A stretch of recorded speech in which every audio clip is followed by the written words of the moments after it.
All right. Good morning, everyone. Hopefully you are safe, warm after the long holiday. It was not as expected, right? Went cool. All right, so today we will continue with the number system. This is a very important topic. Hopefully this is the last lecture on this topic, and then we will move with the big meal of this course. So I'm hiring PhD student, if you are aware, excellent master's or undergrad student who want to continue PhD, please share this news with them. So we have the application, our website, our lab website. You can scan the QR code. We are looking for someone strong in C language or Python at least. And then there are some extra requirements that we need. We don't require any knowledge in bioinformatics, genomics, and so on, right? So this is supposed to start in September this year. But we can negotiate like starting next month, the one after, and so on. Right, so currently we are in chapter 1. So hopefully for those who are reading the book, they already start reading this chapter. This is really important to set the stage. This is the last lecture in this chapter, and then we'll move on to chapter 2 starting next week. We discussed this. Do you remember what we call it, this entire thing? It's extremely important to remember the name of this because we will use it very often in this course. This is what we call compute stack, okay? And compute stack is whenever we interact with any electronic device, we probably start interacting with the first layer over there where we interact with the program, with the software, and there is a lot of things underneath that software happening whenever we interact. We send data, we send some information, some sensing data, and so on. And then there is a lot of processes happening in the compute stack. We emphasize a lot on the importance of working with efficient data. Could be compression, could be some optimization, could be many other things that we already discussed in the last lecture. For example, how you represent the data in binary, how you make it more efficient, you convert into decimal, hexadecimal, many representations. What is this guy?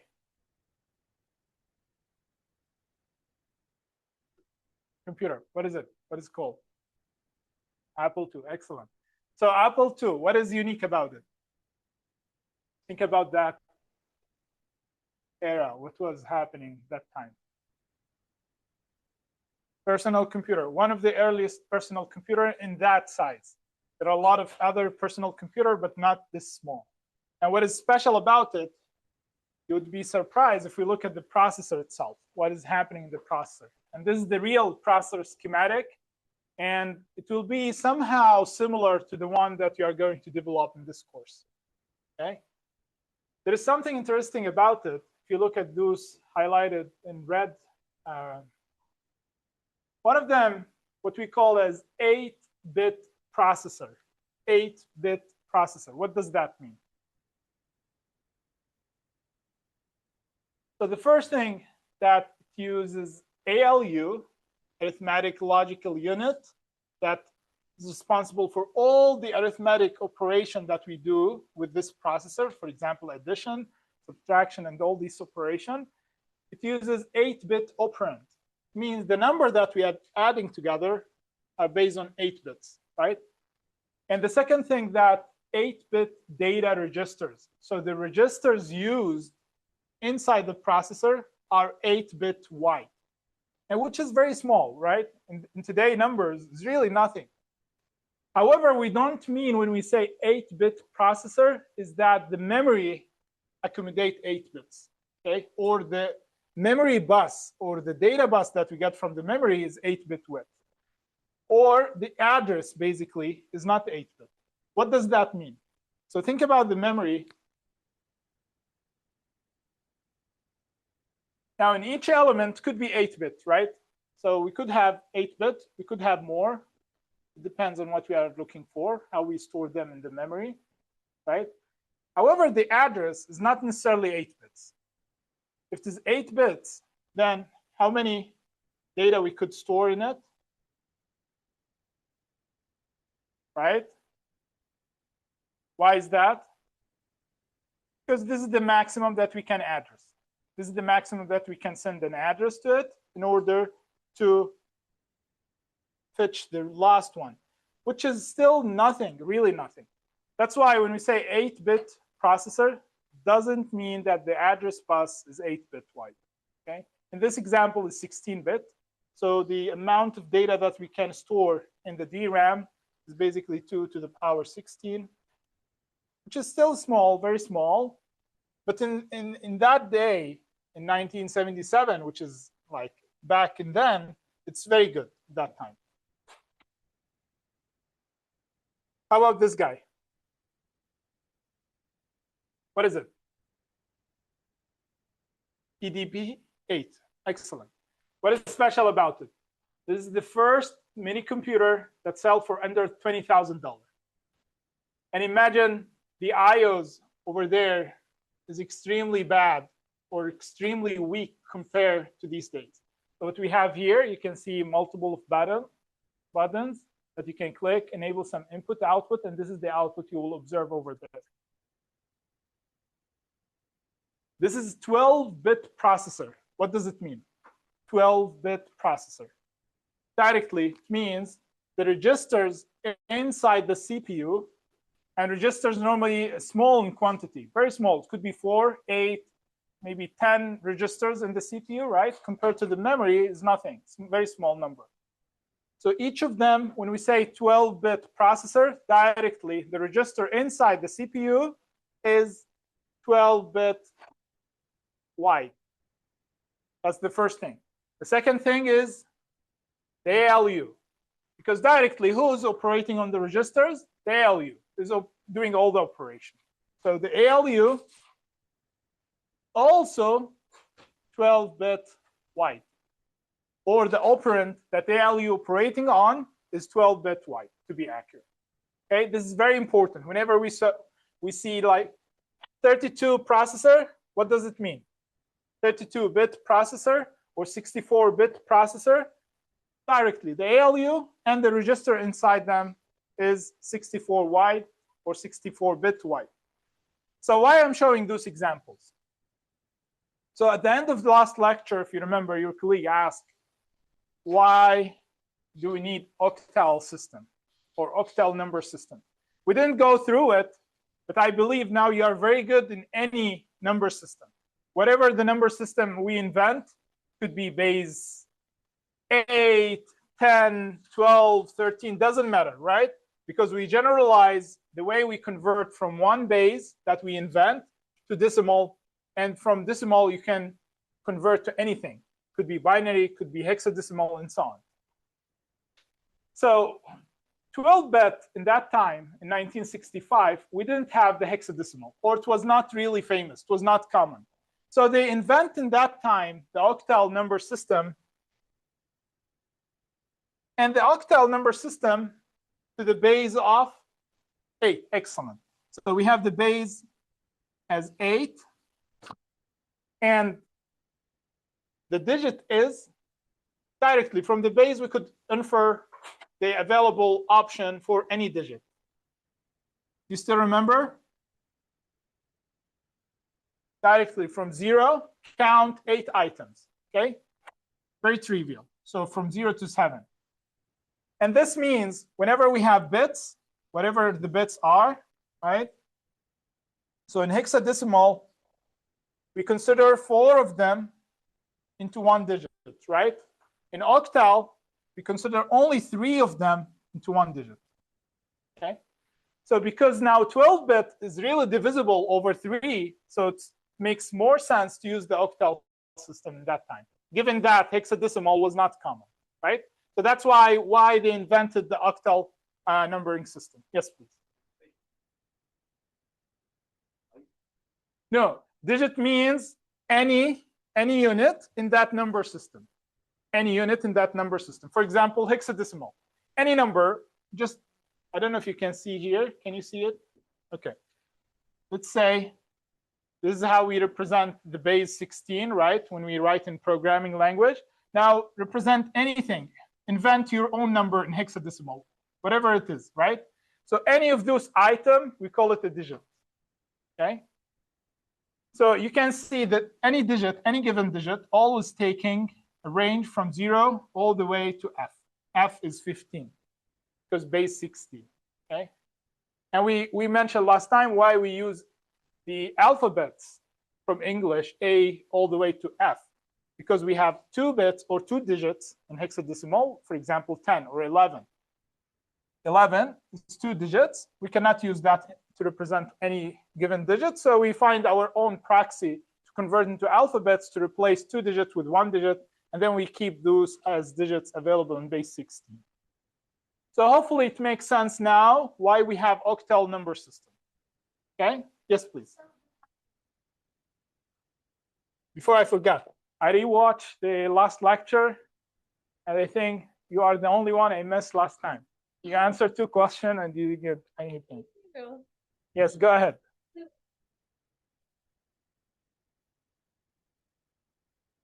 No, not really. Not really. We could have 128, for example, right? We don't have it these days. What we have these days, what is the width of the registers? 64, right? Why not going to 256? So remember, whenever we wanted to bring those, whatever the size here, like 1,000 or anything from the memory, we are paying more cost to fetch all those data through the buses, because the memory is off chip. Off chip is not located inside the processor. So it's located somewhere else, and there are buses to transfer the data from the DRAM to the CPU. So if now the data is wider, right, we need to pay more cost, more energy to transfer all that amount through the buses. So there's always trade-off. Do you want wider buses to do computation quickly, or do you want to keep it small but with large quantity? In large quantity, you can parallelize the computation. While we are computing on the first 64 bits, you could transfer the other, hide the cost because you are still computing over there. While you are computing, transfer the next 64, do computation on it, move on. Okay? Yes, please.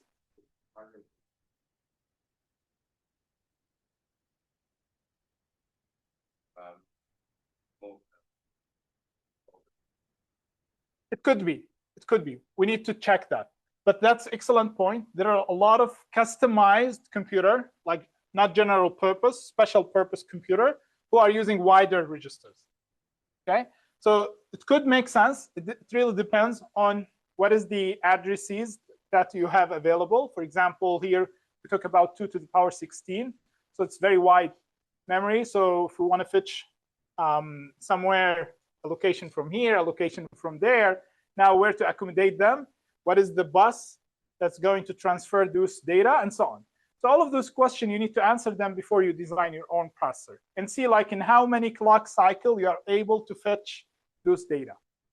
If you need very long number of cycles, like 100 cycles, for example, and your CPU is very quick and you cannot feed more data, then that's what we call a stall. So you are stalling the CPU, is doing nothing, just waiting for the memory to feed in the data. Then this is very bad. Even if you are feeding with large chunk of data, the CPU most of the time is idle. It's doing nothing, right? So you want to do a balance between a speed. You want to make all the components in your processor or in your CPU or in your computer busy as much as possible in order to increase efficiency.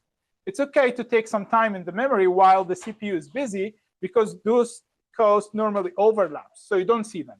You don't suffer from these costs, because while you are computing, you're transferring data. So you don't see it. It's really hidden cost. Yes, please.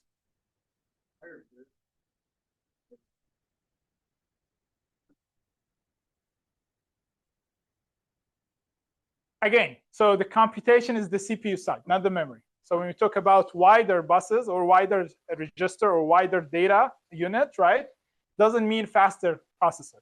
Because when we talk about faster, it's a combination of the CPU speed, the clock speed, at which clock cycle we are performing computation. Because remember, the CPU operates at a frequency. And in every clock cycle, they fetch an instruction and they start performing it. So that clock cycle dictates the amount of instruction that we can perform. However, the memory is feeding the data for those instructions to be performed, to be computed, right? So if we fetch the instruction faster, but we are not feeding more data, then that is a stall again. We are just stalling the CPU from not doing anything.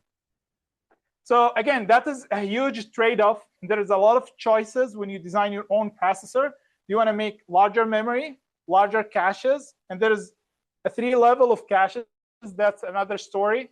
By the end of this course, we should visit the cache hierarchy, but in advanced computer architecture, we'll visit really in detail.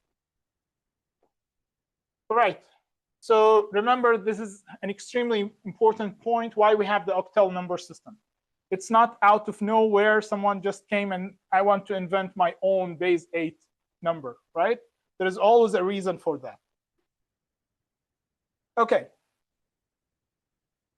So in the early 2000s, most computers were 32-bit.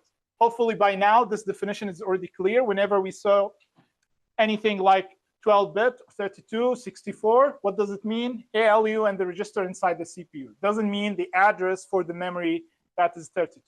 Okay, do something separate. And when we saw something like 32-bit, it means 2 to the power 32 bytes of addressable memory, which limited how much RAM a system could use. Okay, remember there is a difference between how many combinations we could fit in the memory and what is the address bus that we have to visit this item in the memory. These days we are moving to 64 bits, and hopefully again this is clear what does it mean. Okay, and each item of here could be 64 bits, could be wider. We will see that with today DRAM. Do you know the version of DRAM we have these days? Excellent. So there is 6 and 7. Don't get confused with the DRAM of GPU. There's a DRAM in the GPU. We have, I think, 8 these days. But in today's computer, 5, what we have in the market. All right. So hopefully that was just a little introduction to the topic that was asked by one of your colleagues last time. So this is really important why we have octal. And we didn't visit it again, but you could really use the exact same method we discussed last time with the base, with the digit, and the power. And then you use that equation to convert any base that you invented over to the decimal. So today we'll visit 2 important topics, how we represent numbers. So now we see how we represent them in decimal, in binary, and hexadecimal. But there is a trick over here. The numbers can be divided into 3 types: unsigned integers, signed integer, and floating point numbers. And today we'll cover the first 2 topics. The third topic will not cover it, but feel free to read it from the chapter. Okay. So the unsigned numbers, and probably this is the easiest, and you already studied it several times. What does it mean, unsigned integer? Excellent. Protein or nuts? So unsigned integer is 0 and positive numbers, right? So anything from 0 all the way to the infinity. What is the range for those numbers? When we say a register of size 12-bit, what does it mean? 2 to the power 12. And the last value would be 2 to the power 12 minus 1. Excellent, because we start always from 0. Protein or not? Thank you. Sorry. That's the maximum number that we can represent, which is basically 12 bits of ones. So fit all of them with ones, and that's the maximum value. Now, when we talk about 4-bit integer, we can represent it as 16 value because 2 to the power 4 minus 1, which is 15. And that is the maximum value we can have over here. And there's a very nice representation I copied from Stanford lecture, where we can represent this number as a circle, start from all zeros all the way to all ones. So you can see the representation nicely fit over there as if it is a clock, right? So we start from 1, 2, 3, 4, 5, 6, 7, 8, 9, 10, 11, 12, 13, 14, 15. And this is extremely important, and we are going to use it all over the entire lecture. And remember this representation because it will help you to imagine the signed integer. Now let's go with signed number. What does signed integer means? We have the positive, we have the negative, and we have the 0 in the middle. All of those, we call them unsigned integer. Let's see how we represent them. How can we represent negative and positive number in binary? So in positive is extremely easy, straightforward. Everything we learned so far is positive, right? For negative, how we do it?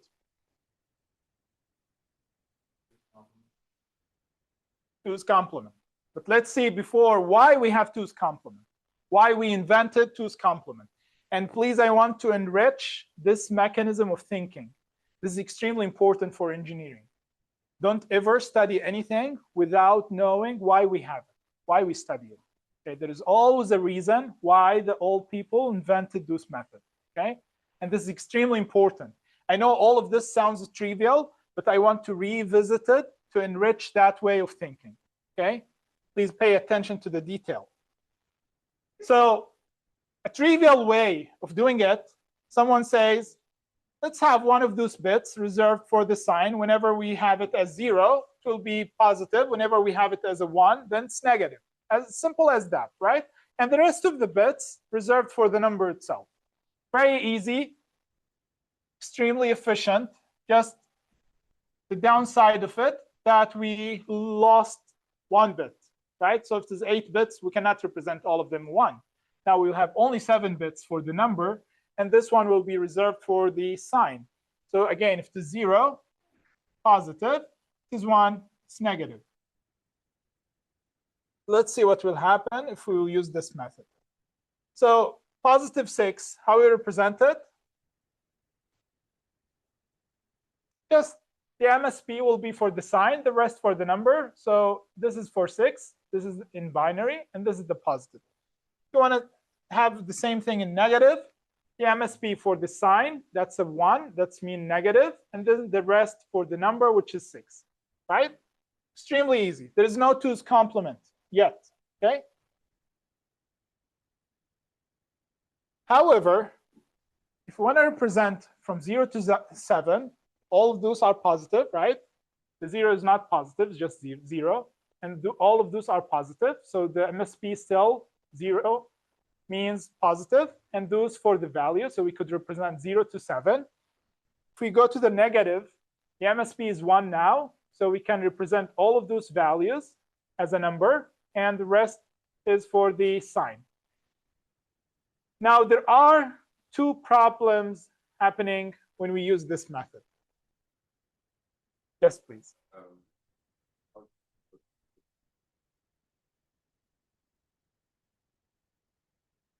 Excellent. That's one of the confusion, but remember the MSP is for the sign. So don't compare it with the signed number, okay? So it's up to you to make that choice before you design your processor. Do you want it signed or unsigned? Because you are going to add more hardware if you do it signed numbers. It's not just representation. It's really implemented in hardware because there is a comparator that you should have it in the CPU to always compare with the MSB bit, right? If there's 1, do those computation. If there's 0, then do different computation, okay? Because now when you have the second operand, let's say x plus y equals z. If the second operand is negative, then that's no addition, right? Then you need to convert the instruction to something else in order to maintain the accuracy or correctness of those numbers. So this is in hardware implemented. So you cannot confuse it with signed, unsigned number. However, there's a problem, another problem here. One of the problem could be the confusion, right? But another real problem is that, look at the zeros. I have 2 representation now for the 0. 0 is not positive, it's not negative. And here we are representing it as a positive and at the time as a negative number. And that's real problem. It will confuse the instruction. Should I use it as negative? Is it addition or subtraction, right? This is extremely important. And the other problem Can you count how many value can we represent in this? Yeah, I guess it's -0. But still 0. How many value then in total? 15.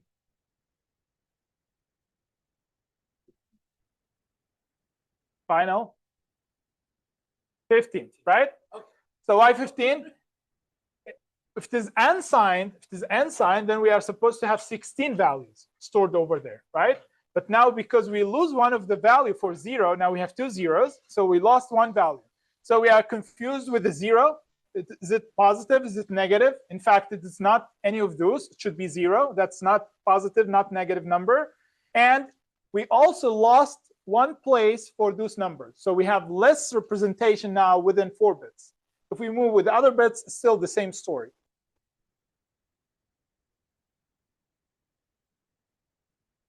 So because of those two issues, someone smart came up with another idea. They said, OK, let's solve it in a totally different way. We don't want to reserve any bits for this sign.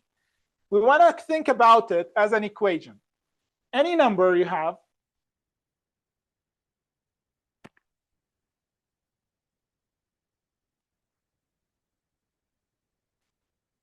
any number we have, right?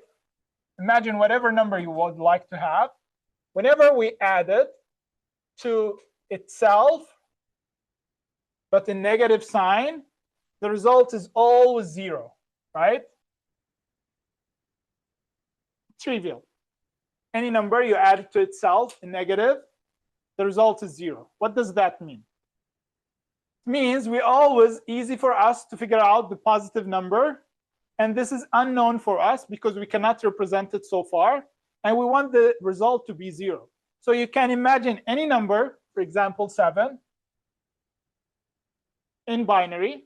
You want to add it to another binary number, and the result should be 0.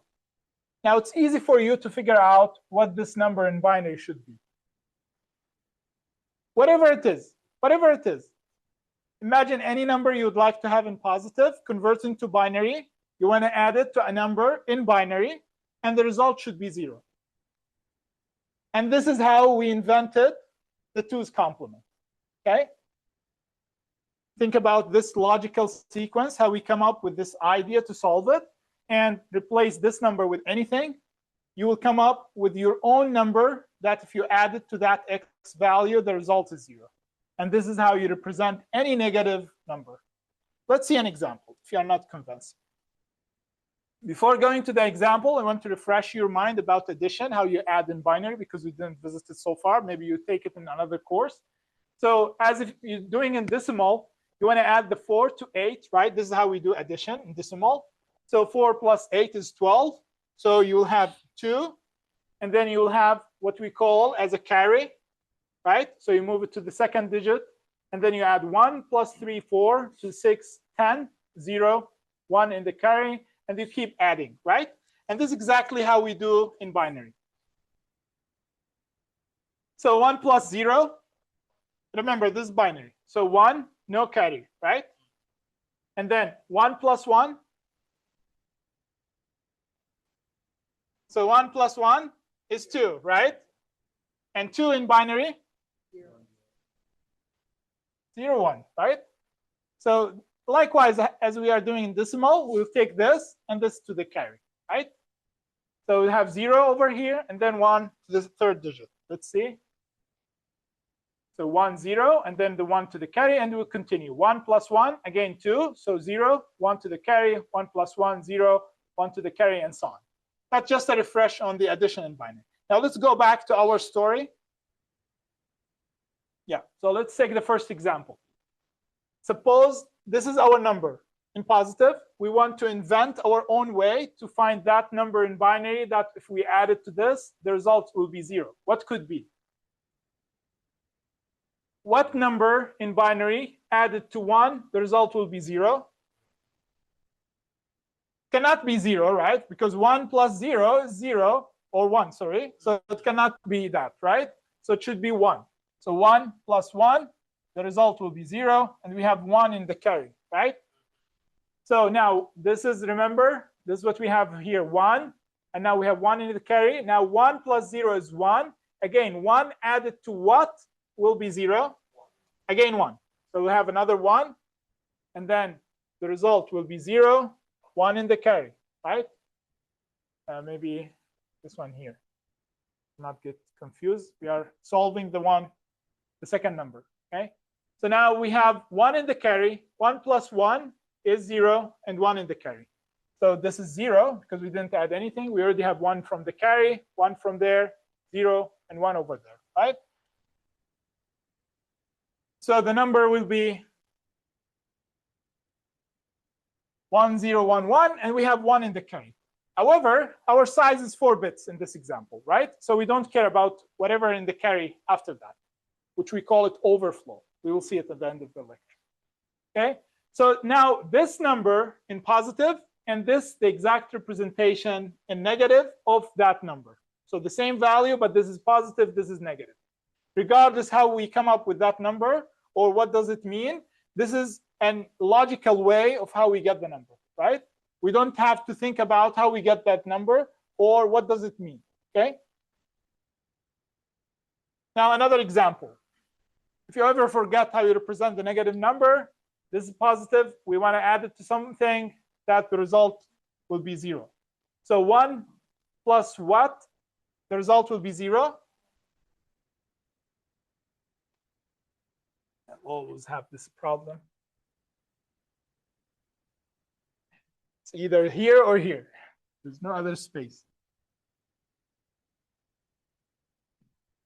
Okay. So 1, 1, 0, 0 plus something, we should get 0, 0, 0. So same story, 1, we have 1 in the carry, and then 1 plus 1 is 0. We have 1 in the carry, so this is 0.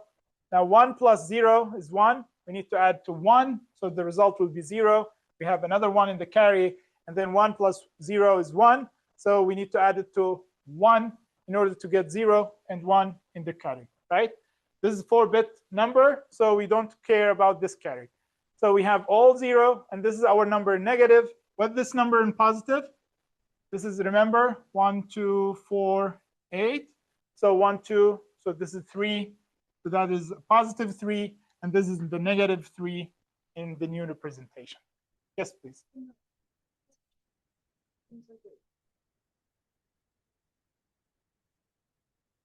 It is indeed, but remember here we are aiming for 4-bit, so always that will impact the maximum range that we could go for. Okay, so the carry over here does not have any issue with this number because anyway the range is limited. So any number within that range should be okay, and should be really this is the number without looking for anything extra. All right, so I'm going to skip this.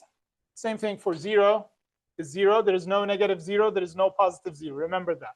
Okay, 0 is 0. Now, that's really how we came up with the 2's complement. Okay, and if we look at the full range, so let's see it together. So those are the positive numbers. Those are the negative numbers. And this is easy. This is straightforward to think about it. If you do the added operation that we discussed, just add this to this, the result should be 0. However, when we move on with the range, you'll start having problems. Okay? Because now this is the maximum that you can represent in positive. Once you move to the next value, now if you start adding it to a number that would result in 0, you will see yourself repeating this number. Because you are out of range now. You cannot represent more numbers. Let's see. So 1, 0, 0, 1, it will be something similar to -7, which is this one. So you need to add it to this guy in order to be 0. And this one cannot be in negative, right? So we don't have any more negative values to be added over there. And you'll see yourself, now you start, because we don't care about the carry. If we consider the carry, you will see that this makes sense. However, if you want to consider the carry, then you are increasing the bit width. Because we are ignoring that, then the range will stop at this point, and we cannot represent any more negative values. Okay?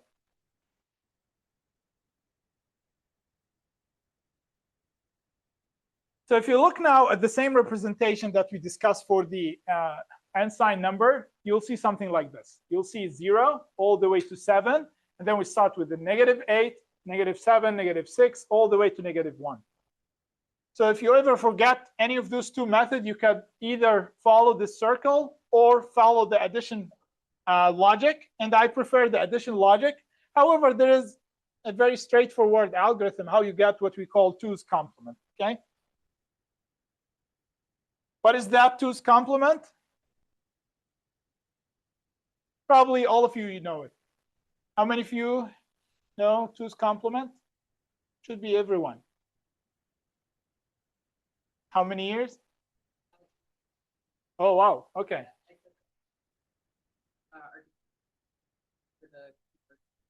I see. I see. All right. So hopefully I refresh all of those because we are going to use it heavily in our processor. This is extremely important because there is almost no way there's any processor that support negative values. So in 2's complement, we represent a positive number as itself and its negative equivalent as the 2's complement of itself. What does that mean?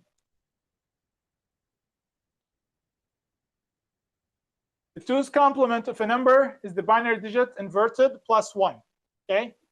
And this is another way how you think about if you don't want to do any of the addition operation that we discussed, just pick that number, invert all the bits, the 0 becomes 1, and the 1 becomes 0. Okay? And then add 1. As simple as that. You'll see that you will get the exact same value that we discussed over here. So invert all the bits, flip them, basically, and then add 1. Okay? Going back to this, what does it mean? So this works to convert from positive to negative and also back from negative to positive. So if you do this operation that we discussed now twice, you should go back to here and then back to the original value. Okay? So if you flip all the bits from here, add 1, you will get this. Do the same thing again. Flip all the bits, add 1, you will get the original value in positive. Yes, please. Okay. Right? So always the positive will be positive. It will never get changed. And if you don't believe it, just do it in your mind. Flip this twice. Flip, add 1, and then flip again, add 1. You'll see that the positive always remain positive. When was it introduced?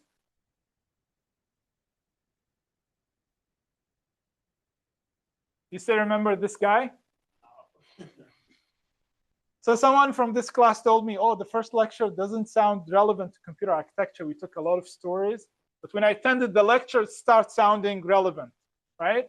So now you'll see why we presented this guy in the first lecture. What's this called? ENIAC. Where is it located?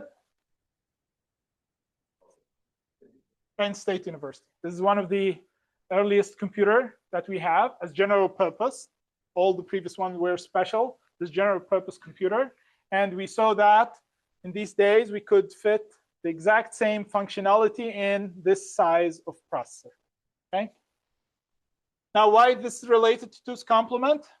The successor of this guy, which is called EDVAC, start using the 2's complement for the first time. Okay. Who invented? An extremely important guy in computer architecture field. Who is he? Von Neumann. Von Neumann, or what we call as von Neumann model. Von Neumann model. This is extremely important. Why? Because the first general purpose computer start using a DRAM as separated from the processor. He invented why we have these days a storage and then DRAM, then the caches and the CPU in one place. So he imagined this architecture and everyone follow after that. Okay. Now, if you check, I left a link over here from MIT. So this is the first draft of that PC written by John von Neumann in 1945.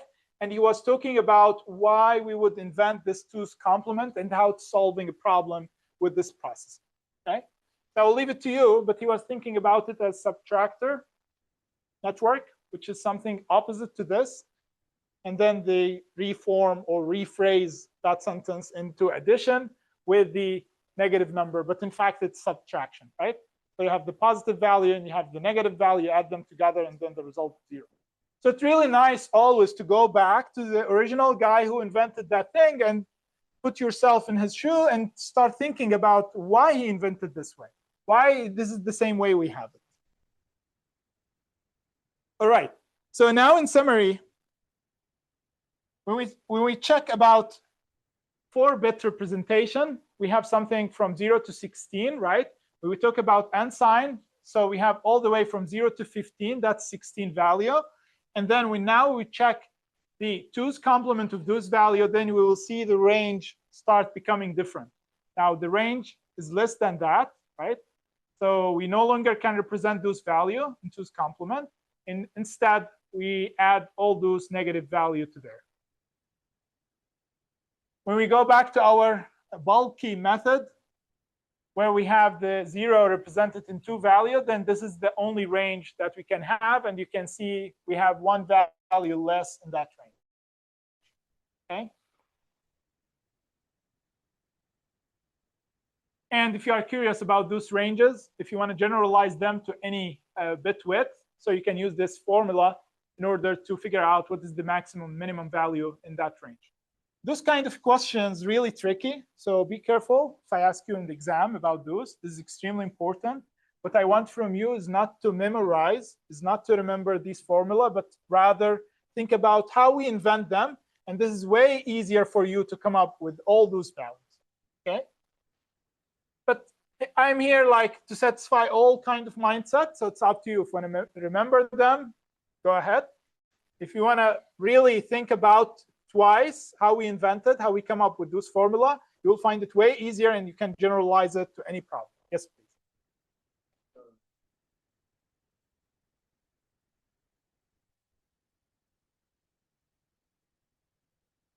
10, 10. Let's do it together, maybe. All right, so we want to represent here, remember, the positive as 6, right? So 6 in binary, whenever you forget, 1, 2, 4, 8, and so on. So 6 is 1, 1, 0, 0. Now we want to add it to something. The result should be 0, 0, 0, 0. Then what that number should be? 0 added to what will be 0? It cannot be to 1 because the result will be 1, so it should be 0, right? And then 1 added to what? The result will be 0. Should be 1. Then we have 1. Maybe you can use. Then we have 1 in the carry somewhere here. Then 1 to 1, 0. So that, oh, sorry. 1 to 1 is 0. And then we have 1 in the carry, and that should be 0, right? And now 1 in the carry plus 0 is 1. 1 added to what? The result will be 0. 1. 1 to 1, 0. And we have a carry over here. So that should be -6. Is it correct? Good. You see why I want you really to know how we invent 2's complement. Everyone says 2's complement. Yeah, it's easy. Invert all those binary bits and then add 1, right? But how we come up with that value? This is an extremely important method to remember. Likewise, when we visited the base and then we generalize it to any number system. And this is one of the questions in the quiz today. Okay, so be ready. So how we generalize, how we convert from any base system, doesn't matter to be hexadecimal, octal, and all this stuff, how we convert it back to decimal and then from decimal to anything else. If you always think about it, you will find computer architecture is extremely easy. What is this guy?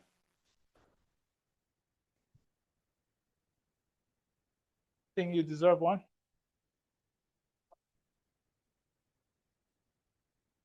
What is this guy?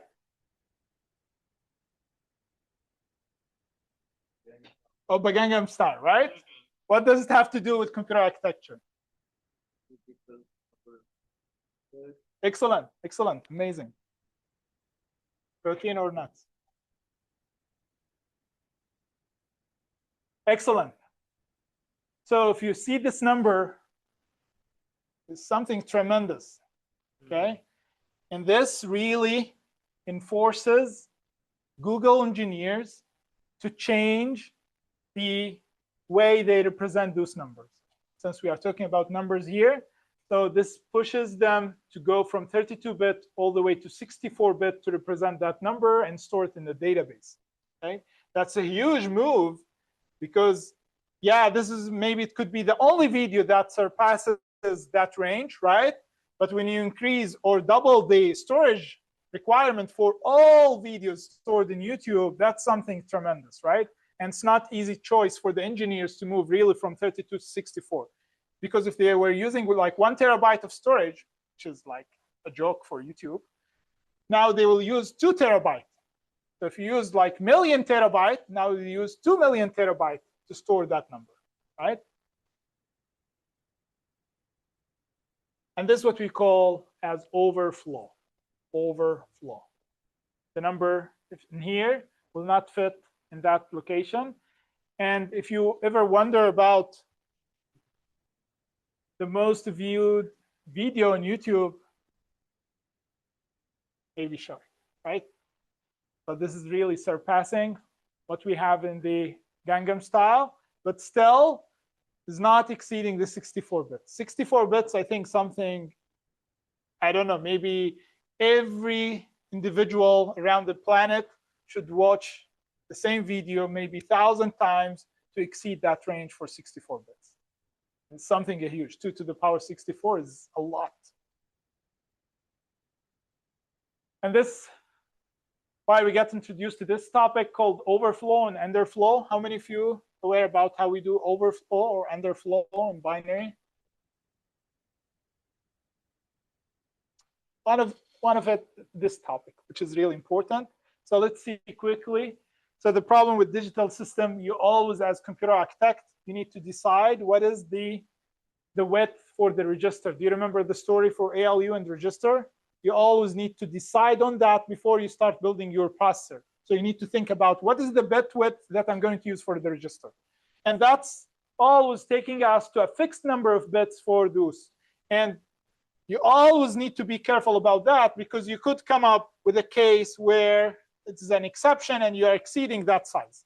And the same with YouTube. Imagine YouTube being maintained by a huge team of engineers, and they still couldn't think that there is a one day that there is a video or 2 video or 3 video will exceed that. And when we talk about overflow, if you exceed the maximum value of your bit representation, you wrap around or overflow back to the smallest bit representation. Here's an example. This is a very easy example. Think about a number that all of them are bits of ones. And then if you add anything to that value, it directly causes an overflow, as we saw it several times. The underflow is the opposite. So let's see the example, maybe more clear than the definition. Think about a lowest value. Now you deduct from it 1, which is a wrong calculation, right? And that's what we call as underflow, right?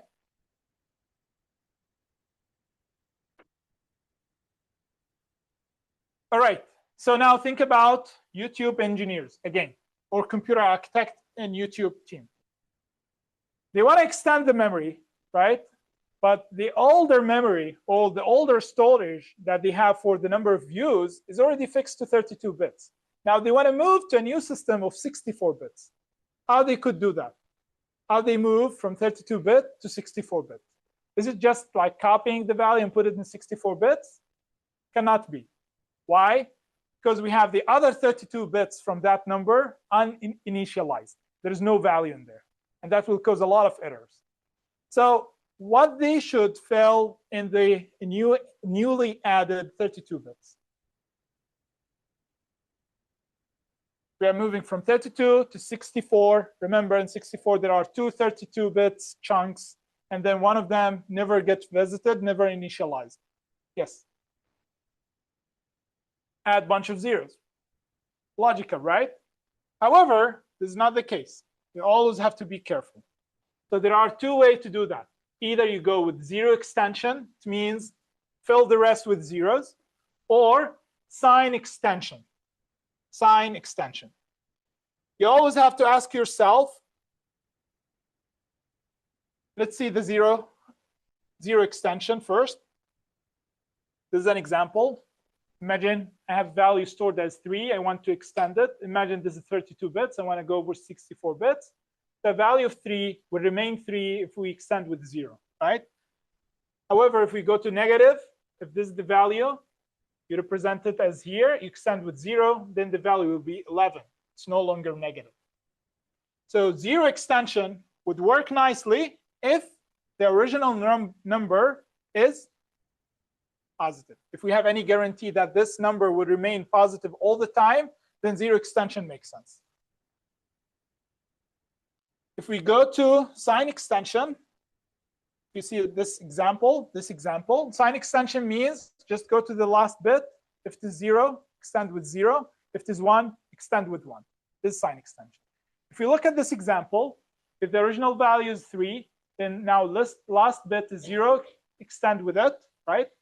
If we look at this example, -5, the last value is 1, extend it for the rest of the bits, and then the value remains as -5. So that asks us, again, the same question. Is the original value will be always positive, or views cannot be negative? So it makes sense to extend with 0. If there is a possibility it will be negative, so you always have to use sign extension, but not 0 extension. All right. Any question before we move to the quiz? Still have 4 more, so we might give it to those who finish early. Any question? Yes, please. Your own paper. But any question before we move on to the quiz? Anyone is not aware that we will have quiz today?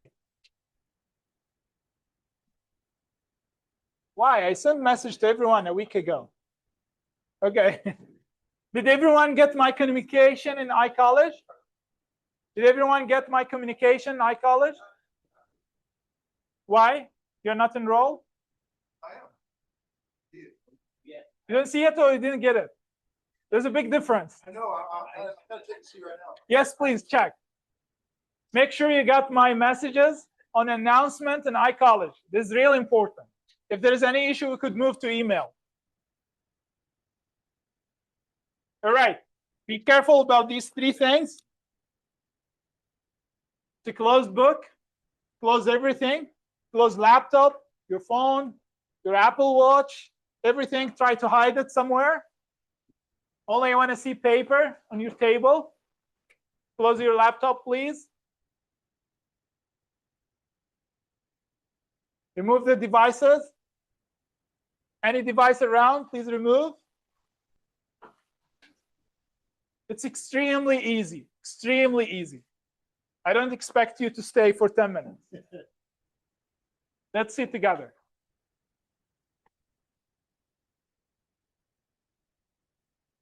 Ready? See some guys still preparing. Ready? Ready? All right. The first question. That's the second. The first question.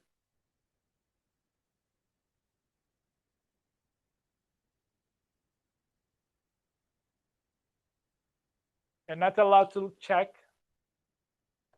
your neighbors. Don't check your neighbors, please.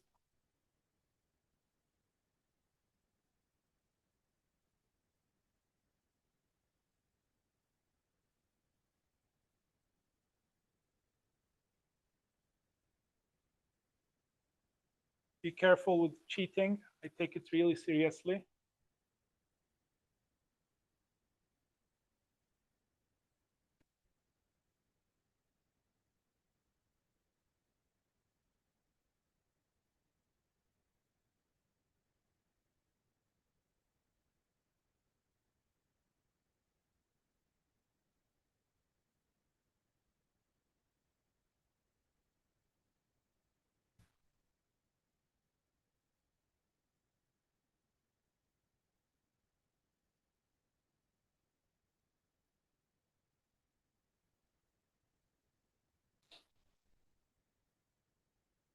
So the quiz is 3 questions. Make sure you have enough space.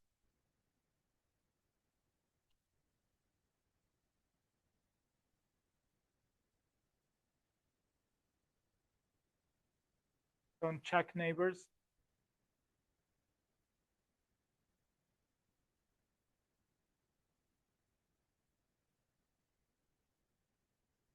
Done. No question. Anything serious? Okay, yeah, please. No questions. Don't check neighbors, please. Last warning.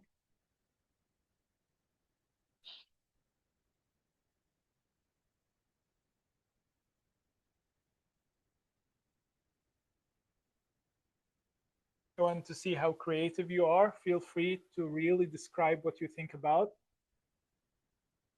You will be surprised that I might consider wrong answer as correct.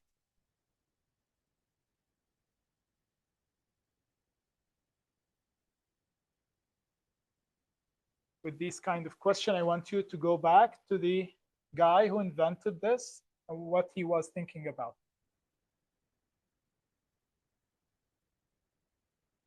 This is how I cultivate this culture in your mindset. Always to think why we have these things, to question everything we have. And that is the researcher mindset.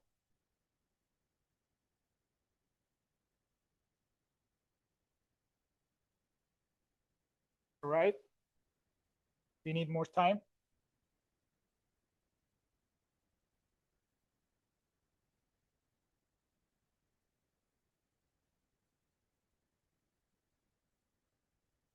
Okay, I'm going to move to the second question.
So please remember our story when we discuss how we convert from any base, any number that you might invent to decimal. Extremely easy way.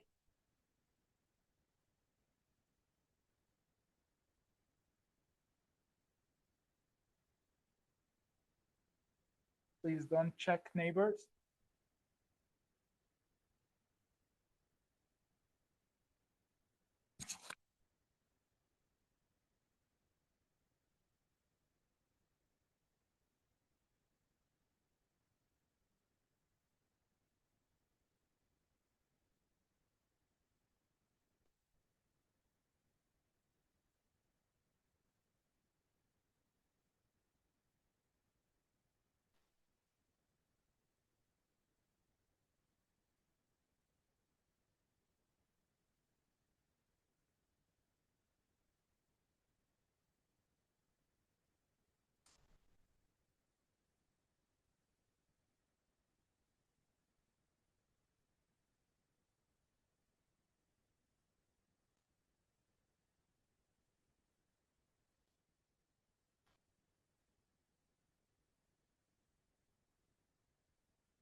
Please do your best to hide your answers.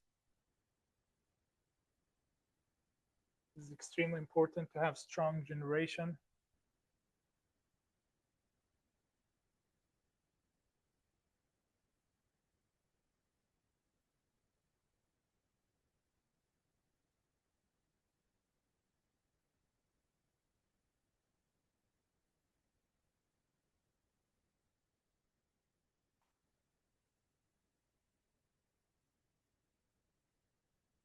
Right? Need more time?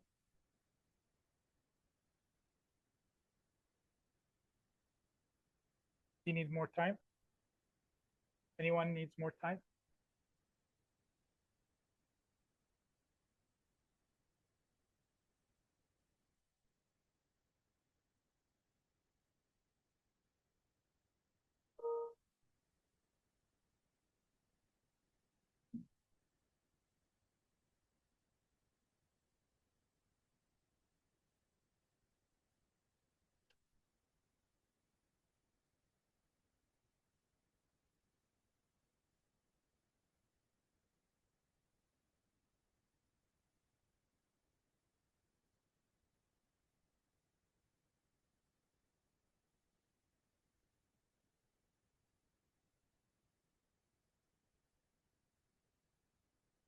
All right, let's move to the third question.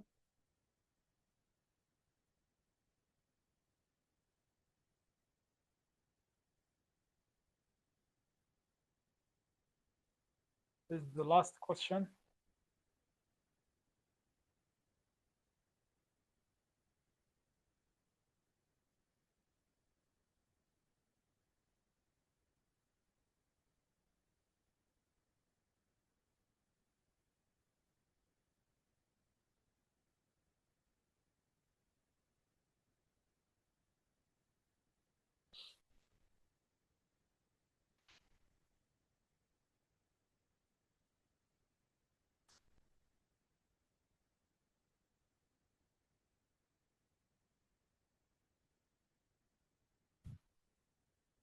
Excellent question. Is it signed or unsigned? So this is on the previous lecture. There is no sign or unsigned, but you can assume whatever you like. Don't make life complicated. Just go with the easiest.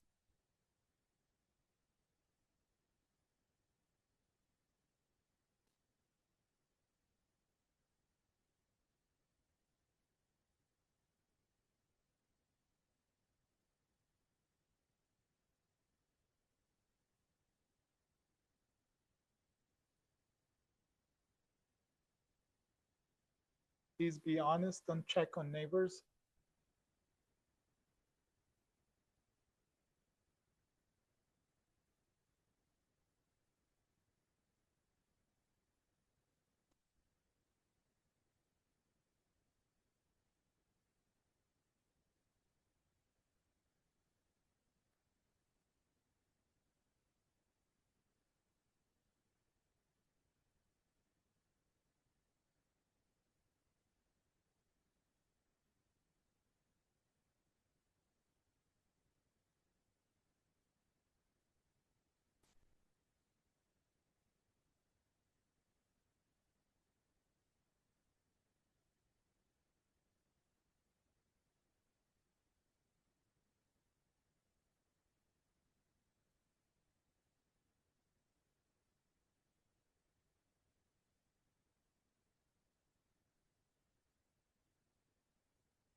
You don't need it.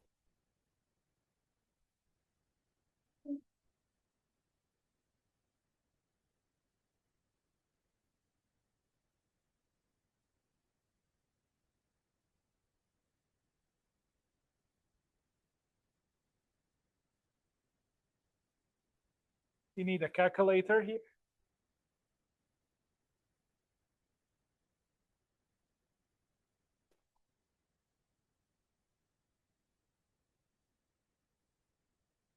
I don't think you need calculator. But if you really need it, you can leave an arrow and say like this value, you want to calculate it or something like that. Again, we are not here to challenge you. I would just want to see your way of thinking. So make sure you write something on how you come up with that number. could get the full grade still, even if the final answer is wrong.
It's a good start for a cold day. Will keep you warm up for the rest of the day. Done?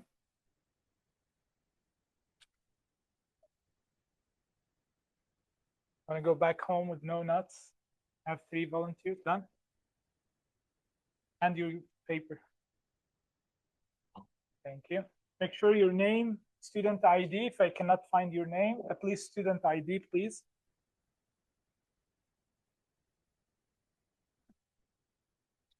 Just I need 4, and then the rest, please stay seated. All right. Done. Please don't hand your paper.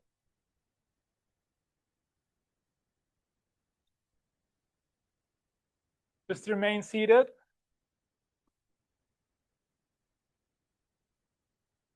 You missed it. No, no, no. Done. Yeah, please, everyone. All right, time's up. You need more time? More time? All right. Let's keep it going. Please don't check, don't talk with neighbors, please. If you hand your paper, you can leave the room. Yeah. Yes, yes, please. Make sure you hand your paper.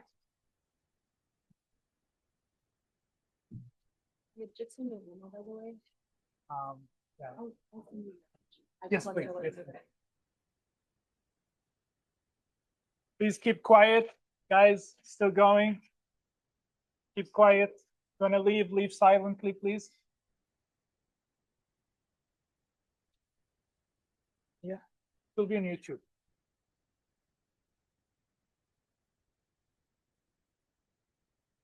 Please leave silently, please.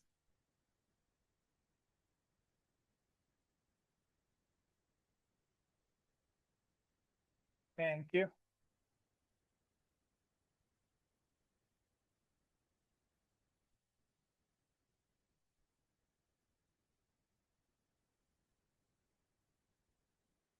Double check your answer, everyone. Don't feel under pressure that everyone's leaving. Take your time.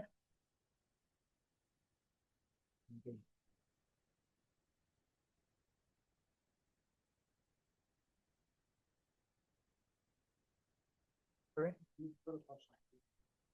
Question, no questions. I'll take the question.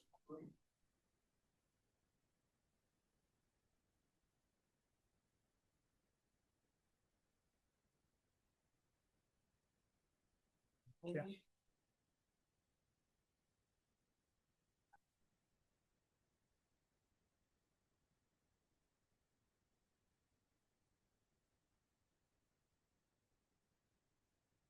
Yeah.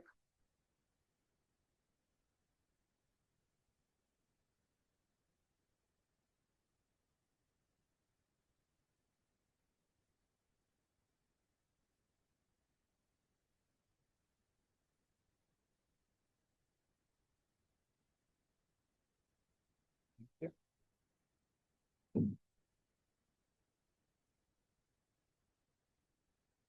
Remember, we have a camera in the back, so it's recording.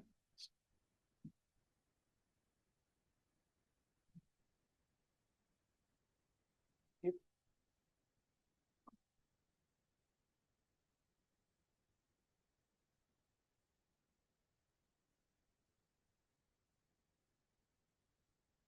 Don't use the phone. Don't use the calculator. Guys, stop using it.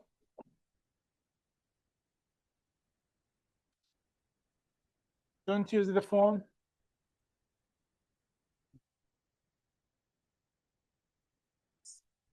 I'm not allowed to use anything. Please close it, hide it. Thank you.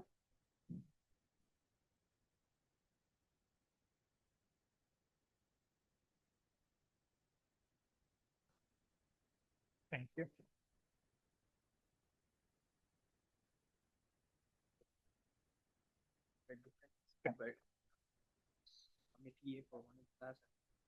No problem. At least your name is there. Yeah.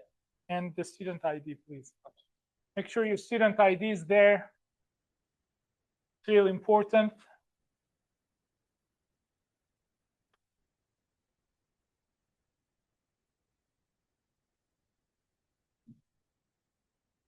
Thank you.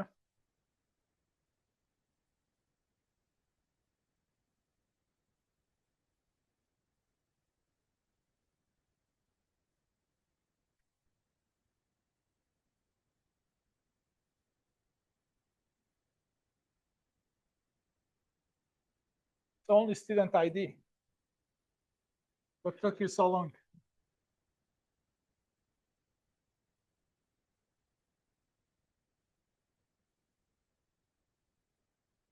Thank you.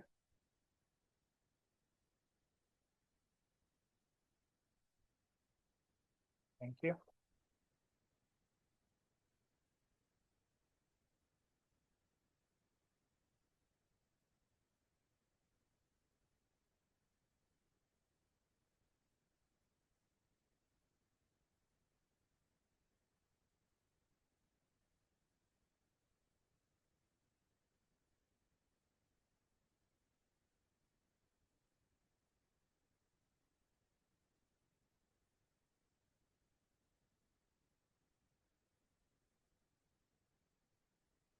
Thank you. Yeah. Sure, your name, ID. Okay.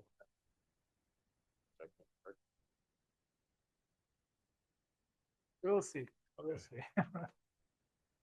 Thank you.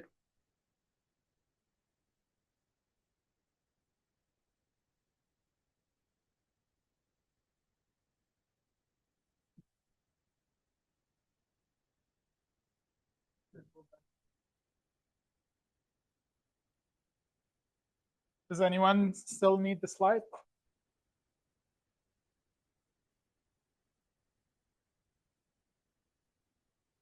Here.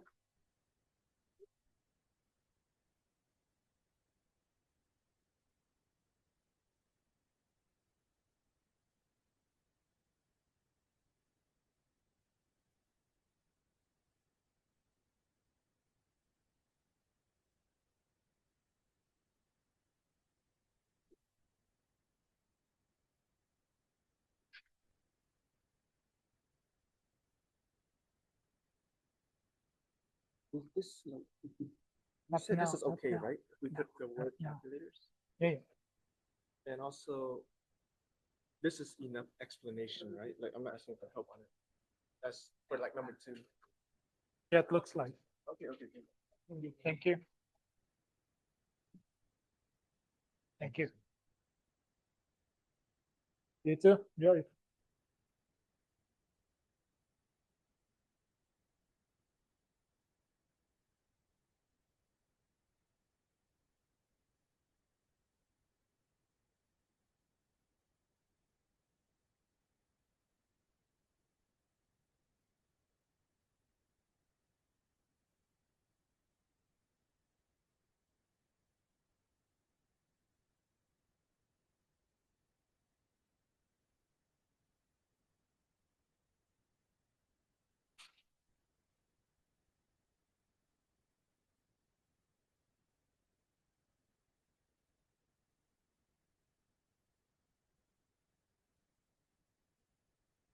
Right, probably there's another class in this room. So we have to end it up here. Thank you.